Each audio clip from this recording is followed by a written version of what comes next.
Good morning, everybody. How we doing?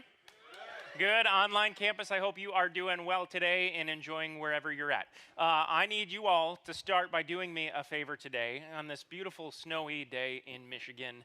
Would you just close your eyes with me for a second? Unless you're driving, please don't do it then. Everybody else, just close your eyes. Pretend you're on a warm, sunny beach, living your best life, getting tan, feeling great. Okay, now imagine, keep your eyes closed. Imagine you're there and you feel no financial strains in your life whatsoever. No worries, no pressure, no concern, no fear of missing a bill. You're able to save for your college fund for your kids, maybe your retirement. You've got no debt, nobody knocking down your door. You've got a little bit of extra cushion in your finances to not worry about the pressures. You're feeling great. Okay, now come back to reality. Hey, come on back. Hey, doesn't that feel nice? That feels good. Okay, you can open your eyes if you haven't, unless you want to keep them closed. That's fine. Just don't fall asleep. Wouldn't that be amazing if we just all walked around with that type of freedom from all financial pressures, just to feel, Okay, but now reality is we're here, and it's holiday season, and it's expensive. Inflation is here, and it looks like it's not going anywhere. We feel it at the pump, maybe. Maybe you're feeling the pressure that 76% of Americans feel, where you're living paycheck to paycheck just to make ends meet. Paycheck to paycheck, worried about how are we going to make it between now and the next time one comes in. That's more the reality. That's what most people live with. That's what our culture lives with. And instead of finding ourselves sometimes caught in the hustle of needing more, sometimes we're in the hustle of just trying to keep up. Just trying to make sure we make ends meet. Yet still in that, we get caught in this cycle, we get caught in this trap where as soon as we feel that, then we start feeling the pressure of, well, there's still more that we could be doing. There's still more I would like to do. Or I eliminated this debt, but I still have more. And so I'm going to keep working, and we keep going, and we keep going, and we get caught in what we're calling the hustle, the endless pursuit of more. And sometimes we get so caught in that hustle that we end up realizing, in order to keep up with this hustle, I'm going to need me a side hustle. And so we get our side hustle, and then that grows, and then we keep getting caught, and we keep getting caught, and this need for more just keeps establishing itself. This need for more keeps showing up, and we keep wanting, and we keep wanting, and we keep looking for what's next, and we keep pursuing what's next, and we just keep going, and we keep going, and we keep going, and we keep going. If only there were wisdom or advice that could help us figure out how to get out of that. If only. Welcome to today. I have all of your answers. I'm just kidding. But I'm going to point you to Jesus, who gives us a lot of wisdom. And even before that, like long before Jesus hits the scene, we're given financial advice. We're given wisdom all along the way. If you go back, Old Testament, before Jesus even showed up, there's a book of Ecclesiastes. And right there in the middle of it, in Ecclesiastes 5, it says this: whoever loves money never has enough. Whoever loves wealth is never satisfied with their income. It's this idea of the hustle. That we got to keep up. We got to keep up with the Joneses. We got to keep up with our own dreams, our own desires. We got to keep going. We got to keep getting more. Got to keep getting more. Got to keep getting more. And once we get it, we realize that more is a moving target, and then we need to keep going for more, and then more, and then more, and we get caught in that trap. We're caught in the hustle. But what if? What if is my question today. What if instead of worrying about how do we get more, we start by getting good at managing what we have now? What if we figure out how to take care of what we currently have before we even worry about what could be next? Because a lot of us don't do that. A lot of us are not good at management. In fact, we often work in a position where we hope someday to reach management level, because once you become a manager, you get paid more. But with more money comes more responsibility, and it's hard work. Management is hard work. It's hard work being responsible for what you have. It's hard work being responsible for other people who are supposed to be responsible with what they have. And we keep trying to pursue more. We keep trying to grow our income. We hope that maybe if I get management level, then I can do more or whatever. And we take out all of these different things, and we try to earn more money. And today I'm going to challenge you that the goal is not to earn more money, because all income has an expense. You're giving up something to get something. It's always the case. All income has expense. And so we got to make sure that we are managing what we have now, because that will help us as we get to the next level. That will help us as we get better at what we do, but we got to manage what we have. Now, I'm going to talk about money today, in case you haven't gathered that, and some people really don't like to talk about money. You would rather I stand up here and talk about colonoscopies and tell all of those stories. And if you missed the colonoscopy lesson last week, go jump back in. That's not really an appetizing way to think of going back to listen to last week's message, but do it. It's a good one. But Jesus still, he knew in his culture, in his day and age, people didn't like to talk about money then either. People never liked to talk about money. Yet it was one thing he was never afraid to talk about, ever. He was never afraid to talk about money. In fact, I'm pretty sure, like, if you were there in that day and age while Jesus was talking about money, there would have been people in the back going, boo, next subject. Next, more water into wine stuff. Jesus, let's do more of that. More of that, more wine. But no, he dealt with an issue because he knew they needed it. And we need it because we all have resources, whether you have a lot or you have a little, or you're somewhere in the middle. We all have resources, and what we do with that changes our outcome, changes the way we look at things, changes our heart, changes the way we view money. It changes all of those things. And so Jesus tells this story, and we're in Luke today, Luke chapter 16. If you want to get there, flip ahead and follow along. It's in the New Testament, the third book of the New Testament, which is the second half of the Bible. Flip there to Luke 16. And Jesus starts telling the story. And before you even look at it, before he tells this story, it identifies who Jesus is talking to. There's a crowd gathered around. And it says that there are tax collectors and sinners, which is like saying there are campers and people who hate camping. Like there's bad people and really bad people. Okay, you decide which camp you're in. Okay, no, this is like, okay, everybody gather around. We're going to talk about money. Oh, and the IRS is going to be here too, okay? So don't mind them. They're just in the back observing, making sure you're doing the right thing. No, like this is what's happening here. There are people who need to hear this, and there are people who really need to hear this. And Jesus starts talking. And he says this in Luke 16. Jesus told his disciples, there was a rich man whose manager was accused of wasting his possessions. So he called him in and he asked him, what is this I hear about you? Give an account of your management, because you cannot be manager any longer. And where this lesson goes, if you're a Jesus follower, you should perk up, because Jesus is speaking. And so when Jesus speaks, we listen, and we take to heart what he has to share. If you're in this room and you're just exploring faith, you're asking who Jesus is, man, we're going to listen to some of his wisdom, but this is wisdom that is applicable whether you are full of faith or not yet. I pray that you do find that. I pray that Jesus just works in your heart in crazy ways, because following Jesus will make your life better. I guarantee it. But for every one of us who does follow Jesus, this is now becoming a charge, a command to each of us. Now, here's what this manager does as he tells the story. The manager realizes, oh shoot, I'm about to lose my job. And so he does what we hope we would all do, and he scrambles. And he starts figuring out, okay, how do I save myself? How do I make sure that I'm going to be okay after this? And so he goes around to all of the people who owe debts to his boss, the guy who actually owns all of the money. See, not only has he mismanaged money, he's mismanaged somebody else's money, somebody else's resources. That's a no-no. That's not good. Yet Jesus is talking, and we can start to draw parallels and start to draw an understanding of what he's talking about here, because our resources are not our own. In fact, at the end of the day, we are going to leave Earth, and our stuff stays. And somebody else gets it. They get a turn to play with it. Okay? So he's realizing now that his time span now has a limit. I'm about to be fired. My finances, I don't know why I said it that way. My finances, I'm going to make it weirder around too, I guess, are limited. I got to be careful with this. So he goes around to all the people who owe his boss money. And he says, you know what, you owe this much, I'm going to cut it in half today. You pay it off, we'll call it good. And he earns favor with this person. Why? Because he knows someday I'm going to need a favor in return. And what the guy doesn't know is that someday is probably tomorrow. I'm going to come knocking because I need a job. And he goes around to another person. He cuts the debt, says, you pay this. And he makes these people happy.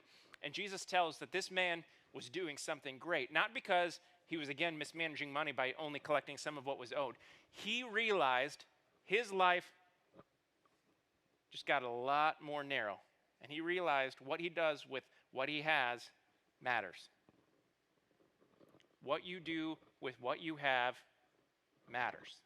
Right here, right now. Whether you have a lot or you have a little. Whether you have, there's two things we're all limited in as people, by the way. Two things. Time, money. We all have the same limits, time and money. And he's realizing he is limited in both of these. And he's got to work. He's got to do something with what he's got now. When we come to the table with our finances, when we come to the table with what we have to realize it has a beginning and an end, and it has limits, and what I do with it matters. As a Jesus follower, I live in light of eternity, the fact that this is not like it. I'm going to be with Jesus someday, and so what I do with what I have now matters. God invites us to test him in finances, says, test me in your giving. And God very clearly lays out through Scripture that what you do with your money now is a test, and it has eternal impacts. In fact, this is what it says to go on in 16, 10 through 11. Whoever can be trusted with very little can also be trusted with much. And whoever is dishonest with very little will also be dishonest with much. So if you have not been trustworthy in handling worldly wealth, who will trust you with true riches? And the tax collectors who were there listening perked up because they were good with worldly wealth. And now all of a sudden they're going, wait, there's more? I could have more money? I could have more possessions? But Jesus isn't doing that. Jesus is talking about what he loved to talk about, which is the kingdom of God. He was helping them realize what is here and now in front of you matters. But keep in mind, this is not it. This is not the be-all, end-all. In fact, there is a greater thing coming. There is a life to be had with God, in his presence, like to live with Jesus. Like that's what's been given to us as a gift. And the way that we view our money matters, whether we view it as a here and now or we understand that it has eternal implications. It changes our perspective, and we start managing what we do a little bit differently and a little bit better. And financial management, I'm going to tell you, financial management it's not just for the wealthy. If you're thinking someday when I have money, I'll do some financial management. Well, if you're not good at it now, you're not going to be good at it then. You got to work at it now so that you are good at it then. And you got to grow yourself, and you got to work in such a way that shows that what you do with what you have matters. See, because here's just good advice or a good statement to take with you, stick in your back pocket, and carry it with you out the door. No one is accidentally successful with money. It doesn't happen that way. It has never once happened that. I don't think I could think of a single story where somebody said, I don't know what happened, but all of a sudden I had a lot of money and I was good. Like I had great investments and my house was paid off and my kids' college was paid for. It was awesome. If you have that story, come talk to me because you are 1 in a billion and I want to learn all about you because it's fascinating. It doesn't happen. Like we have to work hard at managing our money. We have to work hard at being successful with that. And it takes this word that none of us like, by the way. None of us love this word. Self-control. We all stink at self-control. Whether you stink at it with money or you stink at it with something else, we all stink at self-control. It's just welcome to humanity. No perfect people allowed. We all understand that we're all learning. We're all growing. We stink at self-control. My wife and I, a few weeks ago, were on our vacation to Disney. And when you're at Disney, if you've ever been there before, you're really close to a lot of people, always. If you don't like people, this is not the place to go because there's people, a lot of them. And it's hot and they smell funny. And then you realize, oh, wait, that's me. But, it is what it is. So we're at lunch in the Magic Kingdom, right next to Cinderella's castle. I mean, where else could you want to be in the world, especially if you're a 6-year-old girl, which I happen to have with me there. It was magical. It was fun. And so we're there, and we order our lunch, and we're sitting there waiting for our lunch. And at the table right next to us is another family who had just ordered their lunch, and it was fantastic. Like, they were living their best life. There was a teenage girl who ordered a large-size family fry as her lunch. And I'm like, that's awesome. Like, I've never once done that, but I now want to do that. Like #life goals right here. And she was living her best life, and she was loving every minute of it. And her family, like her dad was like, hey, can I have a couple fries? And she's like, no. And I'm like, okay, here we go. They were just living their best life. On the other side was a beautiful story. I could not have sat between more yin and yang, okay? Because over here was a family where it's a mother of a younger kid. And she said, okay, now what do you want with your lunch? You have to pick out a vegetable as a side. And the kid was like, no. She's like, no, you got to pick out your vegetable. And it's like she started to get angry, which if you've ever been to Disney, it's not hard to start getting angry because you're overwhelmed. Your kids quit listening. Like, I get it. I get it. And she's like, you got to pick a vegetable with your lunch. And like getting angry at her kid, which If you got kids, it doesn't work like that, especially if we're talking veggies. I'm going to double down and say no even harder. And so she does the thing that I love when parents do, and I'm guilty. I've done it before. She says, you need to pick a vegetable. 1, 2, and I'm laughing internally because I'm trying not to acknowledge her because I don't want to like draw attention and be like, hey, I'm eavesdropping on your conversation. But I totally was. 1, 2. You all know what's coming next. 2.5. 2 3/4. And I'm like, this kid can read through the lines. This kid knows that there is absolutely no consequence for not answering this question right now. There is no consequence at all. In fact, they'd rather be at the table with the large fry. Can we just go over there? But that's the way, that level of discipline is how we often handle our money. You know what? I'm not going to spend, 2.5 sounds kind of good. And we treat it like, okay, I don't have to have that much discipline. Discipline would be okay, but you know, if that thing like counts to 2 3/4, maybe then I'll budge. Like, no, we approach it with that same level of care, and if we're not really careful with that, our management gets out of control, and our challenge is that we need a plan. And plans take discipline, and you got to do it. There is no way around it when you talk about financial management. If you are not planned and diligent, it will plan itself. And you have lost control at that point. You lose control because here's my proverb for the day. Take this one and run because it's so good. Money without a plan is like a puppy without a leash. Ooh, what's that? And he starts going, and then he pees over here, and then he goes over here, and he picks a new toy, and a new toy goes over, oh, look at that one, oh, squirrel. And that's the way our money is. Like, oh, you know what, I don't need any, oh, but Target. Oh, I know, Starbucks. And we walk around with this like, well, you know, it'll be okay. I'm only spending a couple bucks on this trip, and then the next trip, and then the next trip, and then the next one. And we walk around with no plan, and we expect that our money's going to manage itself. And it doesn't. It doesn't. You're not going to be accidentally successful with money. You've got to set up a structure that tells your money how to reflect your heart. Otherwise, what Jesus taught in Matthew, where your treasure is, there your heart will be also, flips. And now all of a sudden your money is telling your heart where it should be, rather than your heart telling the money where it should be. And that perspective changes everything. If you tell your money where it should go, if you make a plan and you stick to it. Here's open book. My wife and I are completely open book with our finances because what in the world do we have to hide? This is our structure when we look at what we do with our money, our resources. We have 3 buckets that we prioritize. Number 1 is giving. Number 2, saving. Some of you have never heard that word before. What it means is that you don't spend some of your money. It's a new concept. It's kind of, 2022 has taught us some things. That's a new one, saving, S-A-V-I-N-G. Write that one down. Okay, so give, save, and live. Those are our 3 buckets. That's what we operate on. If you look at our budget, it's literally in that line, top to bottom. Give, save, live. We give 10% at least of what we have because that's the directive that we believe in. That's the directive that we believe God has called us to as people, to recognize that that's important, that giving is a priority, and that when you do that, God can bless and God can do things. He can do more with 90% than you can with 100. I guarantee it. Every time. That's the way God works. It doesn't make sense, but that's how it works. It's faith. It's lived out in real life. In fact, last week we talked about that. That's really what you should go back and listen to from last week, not the colonoscopy story. Although some of you are intrigued, let's be real. I shared a couple of things about that. I shared the story of the widow who only had 2 coins left to her name, and she put it in the giving box. And God blessed that, and the heart was there and right. And I found out last week we had somebody here who had 25 cents to their name last week and gave that 25 cents. And I found that out midweek, and I'm just like humbled that that was the heart that was given here.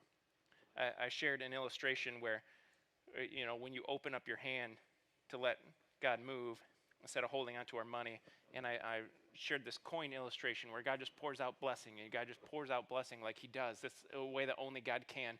And there's always a return. Like when you give, God always returns. God always returns. God always always returns.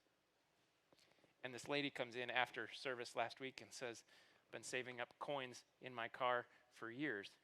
And literally, like, I'm here pouring money thinking, I hope I don't lose the church's money, because that's a terrible example to set. And this illustration, but in that moment, God literally turned that around and multiplied the illustration.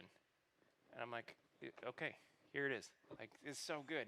We had new people sign up for giving this week. We had new recurring givers sign up this week. We had multiple people increase their giving this week. Like, it's a heart of generosity happening in this church. And it matters because it's helping lives be changed.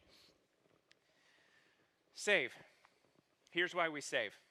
Because when we went to Disney, which took a lot of saving in general to go, we came back and I'm feeling the pressure like, okay, we just emptied wallet number 1, gone. Which is the only wallet, by the way. It's not like I'm storing a second wallet. I don't know why I used that illustration. But we came home with piles of dirty laundry. If you have children, you know this conundrum. Somehow clothes just dirty themselves. And they don't wash themselves, unfortunately. And so you're constantly washing clothes. And so we put clothes in the washer. I move it to the dryer, throw another load in the washer. Dryer says, nah, I'm done.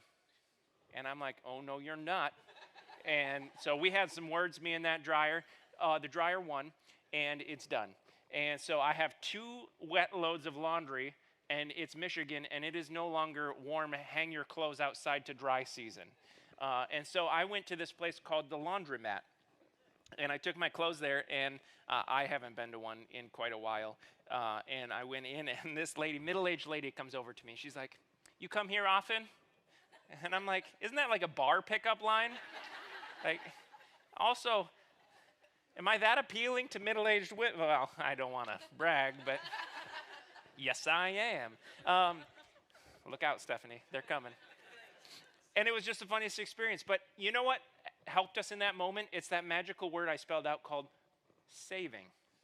We had built up an emergency fund so that when something happens, we can take care of it. And you know what happens? All of a sudden, that emergency, it's no longer an emergency. It's just unexpected. There's a big difference between emergency and unexpected. And when we were able to have this margin, because we worked hard to create it, all of a sudden it took the emergency out of the situation, and we bought a new dryer. Problem solved. I hate that we had to spend money out of our emergency fund.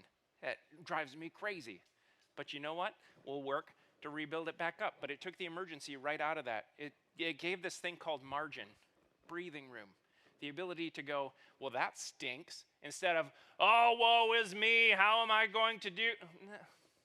Yep, that was awful. But we did it. And now we have a new dryer. Dries clothes very well. If you need a good recommendation, I've got a good one for you. But it's this idea of living within your means. Like, you make a certain amount of money. That's it. Live within that. Instead of worrying about the side hustle of how am I going to make more, how am I going to make more, how am I going to make more, how about we manage what we have now so that when we do have more, we're good at it then too. And we learn how to work within that. If you've got debt, work on paying that off. Get it off your back. You don't need it. You don't need that hovering over you. You don't need that weight on your shoulders. I can tell you very confidently, my wife and I spent the first 3 years of our marriage living very, very frugally. So, like, very frugally. Like, it was almost embarrassingly frugally. I think she would have preferred a little different, but I was aggressive at it. And in 3 years, we paid off all student loan. No debt. To this day, we carry no debt. And it's wonderful. You can do that too. For 3 easy payments. No, just kidding. But that breathing room is incredible when you've got that. Just live within your means. It takes discipline. That's what it takes. And it takes something that some people don't like this word. It takes budget. What? Budget? Yes, it takes a budget. My wife and I track literally every dollar of what we spend. It is painful sometimes. It's excruciating sometimes. But we do it, and we live within this means.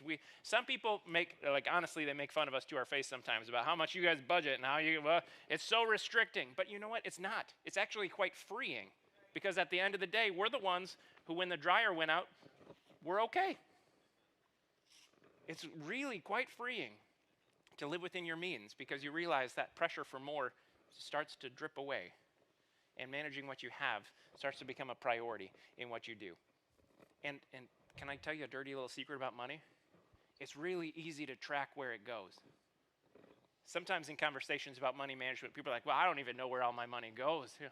Well, I could tell you. Like, just open up your bank account. Every time you swipe, guess what? There's a record of that. And I know for a fact you're not carrying cash around, because nobody does.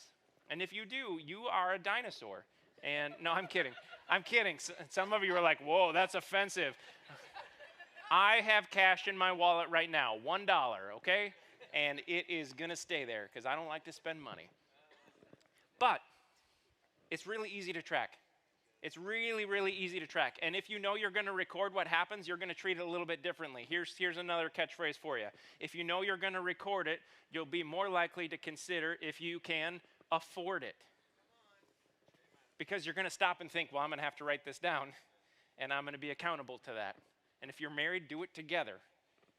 Because you've got to help each other grow in that. It doesn't manage itself. It doesn't happen by accident. You've got to be careful with that.